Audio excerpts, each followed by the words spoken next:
మన సంఘానికి వచ్చిన తర్వాత మీరు మన సంఘానికి వచ్చినప్పుడు కిరాయి ఇంట్లో ఉండేవారా, సొంత ఇంట్లో ఉండేవారా? కిరాయి ఇంట్లో. ఎన్ని సంవత్సరాలు అండి ఆ ఇంట్లో? 20 సంవత్సరాలు. 21 సంవత్సరాలు కిరాయి ఇంట్లో ఉన్నారండి.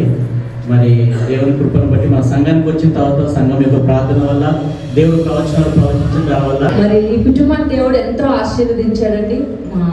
బిజినెస్ విషయంలో కానీ, శ్రమలు వచ్చినా కానీ వీళ్ళు కూలిపోలేదండి.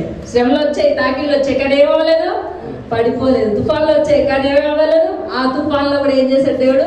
బ్లెస్ చేశాడు. ఫస్ట్ వీరికి చిన్న చిన్న ఇంటి విషయాల్లో చిన్న చిన్న వాళ్ళ స్టవ్ అని, బండి అని, ఇలా ఇంటికి కావాల్సినవన్నీ దేవుడు మార్పు చేశాక మరి దైవజనుడు ఒకసారి ప్రవచించారు, మీరు స్థలము కొనుక్కుంటారు అని ప్రవచించారు. ఫస్ట్ స్థలము కొన్నారండి. ఆ ప్రవచనం ద్వారా వారు అనుకోకుండా మరి ఏదైతే దేవుడు ప్రవచనం అనుగ్రహించబడిందో వెంటనే వాళ్ళ స్థలం కొనడం జరిగింది. వాళ్ళు చెప్పారు, మేము అనుకోలేదండి, సడన్ గా వెళ్ళాము, చూసాము, కొనేసామండి, ఇది దేవుడు అద్భుతం అని చెప్పి సాక్ష్యం చెప్పడం జరిగింది.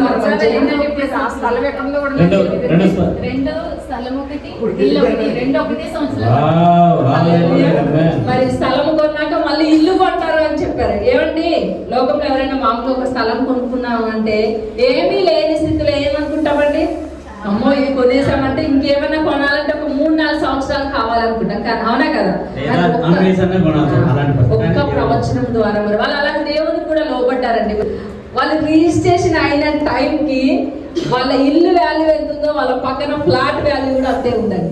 ఆ ఒక్క నెలలో దేవుడు అంతగా రేట్ పెంచడం జరిగింది. అది కూడా ఒక గొప్ప అద్భుతం అండి.